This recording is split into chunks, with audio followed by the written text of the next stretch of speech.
Students, आज की class में हम लोग सर्वांग समता की कसौटियों के बारे में स्टडी करने वाले हैं। तो चलिए हम लोग देखते हैं जो त्रिभुजों की सर्वांग समता की कसौटियाँ क्या क्या हैं। तो स्टूडेंट, सबसे पहली जो हमारी कसौटी है वो हमारी है साइड साइड साइड सर्वांग समता की कसौटी। तो साइड साइड साइड सर्वांग समता की कसौटी क्या होती है? देखिए, साइड का मतलब क्या होता है? भुजा। तो इसे आप क्या कह सकते हो?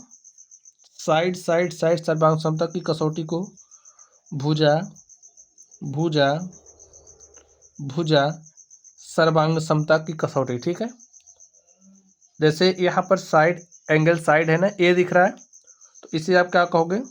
साइड का मतलब होता है भुजा, एंगल का मतलब होता है कोण, भुजा कोण, भुजा सर्वांग समता की कसौटी, ऐसे आप पढ़ोगे। जैसे यहाँ पर एंगल, ए का मतलब होता है एंगल और एंगल का मतलब होता है कोण।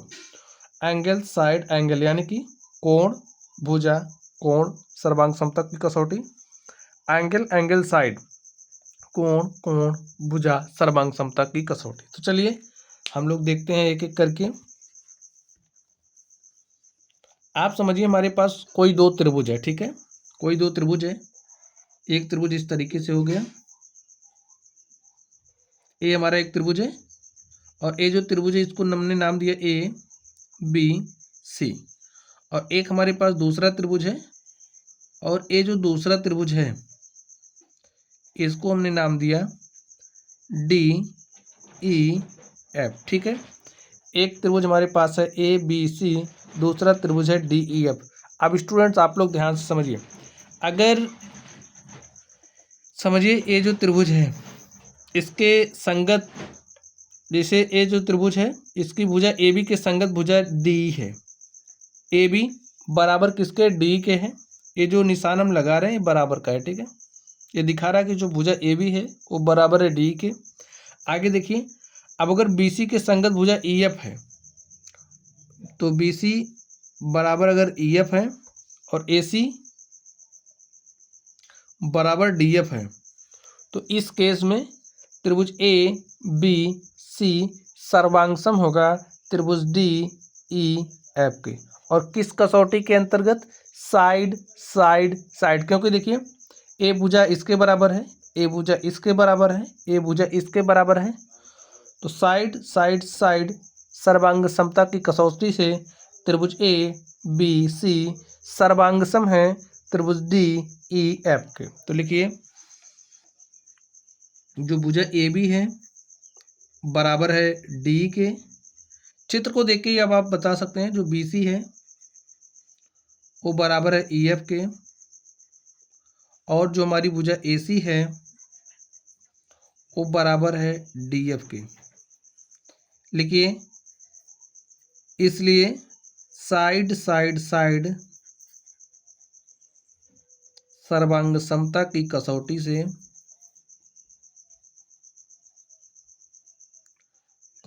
से त्रिभुज ए बी सी, देखिए सर्वांगसम का ये चिन्ह होता है, ऐसे आपको सर्वांगसम का चिन्ह लगाना है। त्रिभुज ए बी सी सर्वांगसम है त्रिभुज डी ई एफ के। ठीक स्टूडेंट, समझ गए साइड साइड साइड सर्वांग समता की कसौटी क्या है? चलिए अब हम लोग नेक्स्ट चलते हैं, साइड एंगल साइड यानी कि भुजा कोण भुजा सर्वांग समता की कसौटी। अब आप ध्यान से देखिए, समझिए हमारे पास कोई दो त्रिभुज है।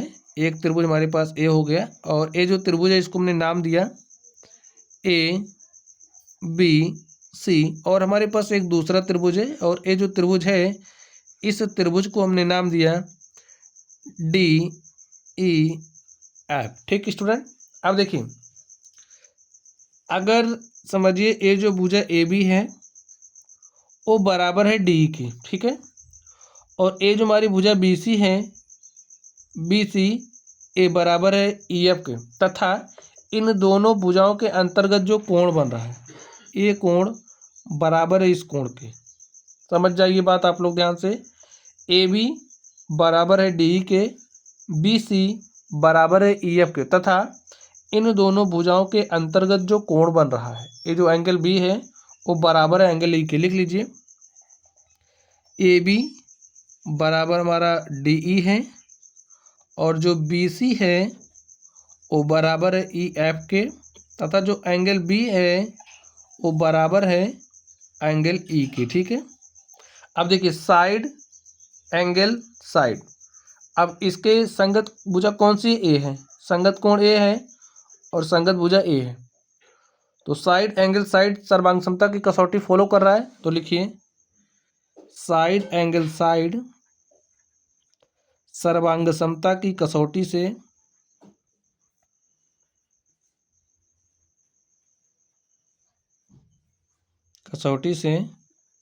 जो त्रिभुज ए बी सी है वो क्या है, सर्वांगसम है किसके, डी ई एफ के।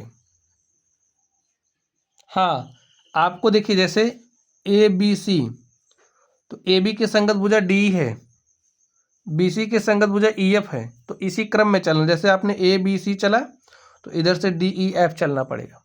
ठीक है, साइड एंगल साइड सर्वांग समता की कसौटी समझ गए आप लोग। चलिए अब हम लोग नेक्स्ट बात करते हैं एंगल साइड एंगल सर्वांग समता की कसौटी। अब आप लोग ध्यान से समझिए, हमारे पास कोई दो त्रिभुज है, समझ जाइए। एक त्रिभुज हो गया ए बी सी और एक दूसरा त्रिभुज हमारे पास हो गया डी ई एफ। हम लोग क्या समझने वाले हैं, एंगल साइड एंगल सर्वांग समता की कसौटी। आप समझिए हमारे पास कोई ए जो त्रिभुज है, ए जो एंगल ए है वो बराबर है एंगल डी के, एंगल जो हमारा बी है वो बराबर है एंगल ई के। ठीक है,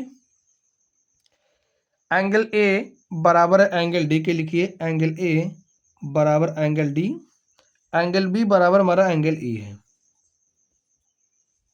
तथा इसके बीच की ये जो भुजा है ए बराबर है, अगर हमारा ए बी बराबर ई डी है तो इस केस में देखिए एंगल साइड एंगल, इसके संगत कोण ए है, भुजा ए है और कोण ए है, तो एंगल साइड एंगल सर्वांग समता की कसौटी यहाँ पर फॉलो हो रही है। लिखिए एंगल साइड एंगल सर्वांग समता की कसौटी से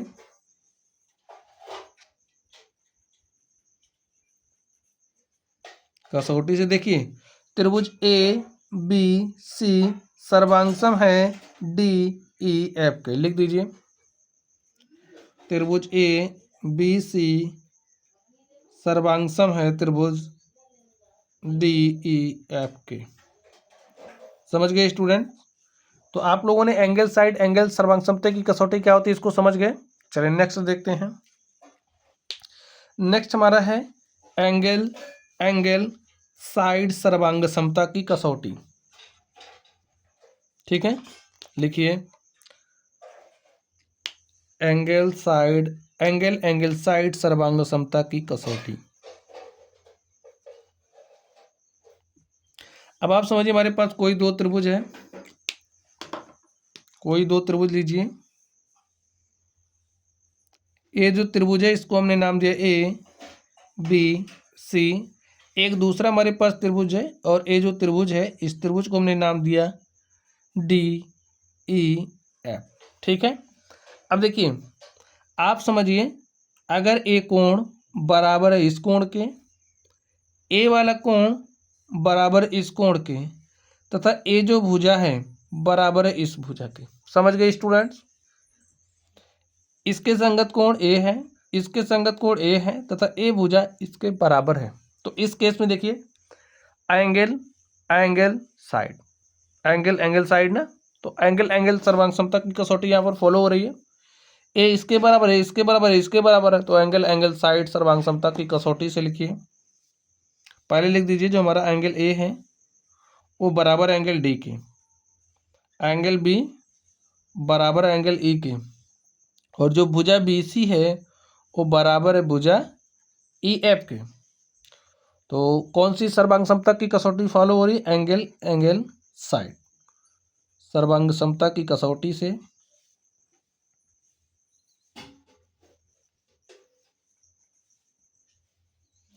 कसौटी से त्रिभुज ए बी सी सर्वांगसम है त्रिभुज डी ई एफ के। ठीक स्टूडेंट, तो आप लोगों ने एंगल साइड सर्वांग समता की कसौटी को सीख लिया है। चलिए अब हम लोग एक नेक्स्ट तरह की सर्वांग समता कसौटी के बारे में सीख लेते हैं। आप समझिए RHS सर्वांग समता की कसौटी क्या है। RHS सर्वांग समता की कसौटी, RHS सर्वांग समता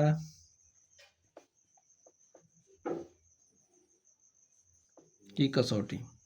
तो स्टूडेंट अब आप समझिए हमारे पास दो समकोण त्रिभुज है, ध्यान से सुन लीजिए। RHS में दो समकोण त्रिभुज, तो आप समझिए हमारे पास कोई दो समकोण त्रिभुज है, ठीक है। ये हमारे पास दो समकोण त्रिभुज हो गया। अब आप ध्यान से सुनिए, दो समकोण त्रिभुज हो गया। अब ये जो त्रिभुज है इसको हमने नाम दिया क्या है, ABC, और इसको हमने नाम दिया DEF। ये जो कर्ण है AC, एक कर्ण AC बराबर है अगर DF की, ठीक है। AC बराबर DF,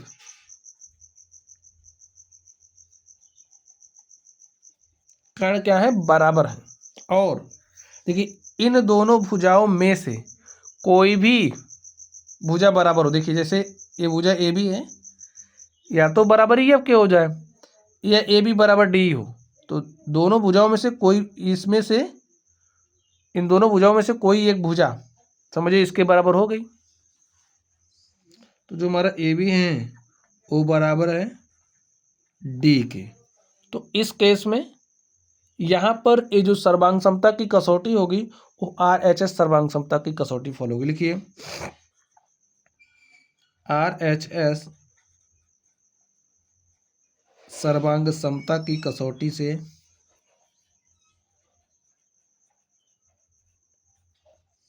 RHS सर्वांग समता की कसौटी से त्रिभुज ABC क्या है, सर्वांगसम है DEF के। त्रिभुज ABC सर्वांगसम है त्रिभुज DEF के। ठीक है स्टूडेंट, अब आप समझिए अगर हमारे दो त्रिभुज सर्वांगसम हो जा रहे हैं तो हमें मिलेगा क्या। अपने सर्वांग समता की कसौटियां पढ़ ली, अगर हमारे पास कोई दो त्रिभुज है उनको हमने सर्वांगसम दिखा दिया तो सर्वांगसम दिखाने से हमें मिलेगा क्या। अब आप लोग ध्यान से समझिए, एक बात लिख लीजिए, जो सर्वांगसम त्रिभुज होते हैं, सर्वांगसम त्रिभुजों के संगत भाग बराबर होते हैं, संगत भाग बराबर होते हैं। अब आप लोग समझिए, जैसे हमने कहा कि ये जो त्रिभुज ABC है सर्वांगसम है DEF के, ठीक है। अब समझिए हम इसको समझाने के लिए इसकी लंबाइयों को कुछ ले रहे हैं। समझिए हमने इसको 5 ले लिया, तो ये भी हमारा 5 है, और इसको हमने 4 ले लिया, ठीक है। ये हमारा 3 है, और हमसे कहा जा रहा है कि जो त्रिभुज ABC है वो सर्वांगसम है DEF के। तो यहाँ से आपको अगर हम पूछें, आपको बताना है कि ये जो EF है, आप इस EF की लंबाई बताइए, तो आप देख करके ही बता दोगे, क्योंकि देखिए ABC सर्वांगसम है DEF के, और हम जानते हैं सर्वांगसम त्रिभुजों के संगत भाग बराबर होते हैं। तो AC के संगत भाग DF है, ये बराबर है, AB के संगत भाग D है, और BC के संगत भाग EF है। जब BC 3 है तो EF भी कितना होगा, 3 होगा। समझ गए। चलिए एक हम आपको यहाँ पर करके दिखा रहे हैं। देखिए अब हम किसी भी तरीके के त्रिभुज लेंगे। देखिए समझिए हमारे पास एक त्रिभुज ये है, एग्जाम्पल है आपके समझने के लिए। अब ये जो त्रिभुज ABC है, ठीक है, DEF के क्या है, सर्वांगसम है। संगत भुजा, इसके संगत भुजा समझिए A है, चलिए नाम इसकी लंबाई ही लिख देते हैं, ठीक है। ए समझिए हमारी 5 है सेंटीमीटर, ए 6 है और ये 4 है। अब अगर ए हमारी 5 है, ए हमारी 6 है। अब हम अगर आपसे पूछें कि आपको ये जो डी एफ है इसकी लंबाई बताना है, आप क्या बताओगे? देखिए ए बी सी सर्वांगसम है डी ई एफ के, पूजा ए बी संगत है डी ई के, बी सी संगत है ई एफ के, तो जो ए सी है वो संगत हो जाएगा किसके? डी एफ के। तो यहाँ से आप ये जो डी एफ है डी एफ की लंबाई बता सकते हैं, कितना हो जाएगा? ए सी बराबर होगा डी एफ के। कारण क्या दोगे? क्योंकि सर्वांगसम त्रिभुजों के संगत भाग बराबर होते हैं, ठीक है। सर्वांगसम त्रिभुजों के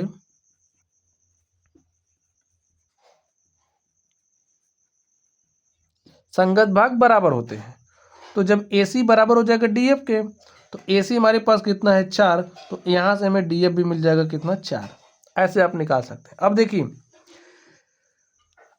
ए बी सी सर्वांगसम में डी ई एफ के संगत कोण बराबर होते हैं। अब अगर आपको कोण निकालना है तो जो देखिए अगर एक कोण दिया है तो एंगल ए बराबर होगा एंगल डी के, एंगल बी बराबर होगा एंगल ई के, और एंगल सी बराबर होगा एंगल एफ के। अब आप लोग समझ गए होंगे। अब समझिए एक कोण दिया, आपको ये निकालना है, तो भाई ए इसके बराबर होता है, जो ए होगा वही ए भी हो जाएगा। इसी तरीके से यहाँ पर भी। अब आप लोग समझ गए ना?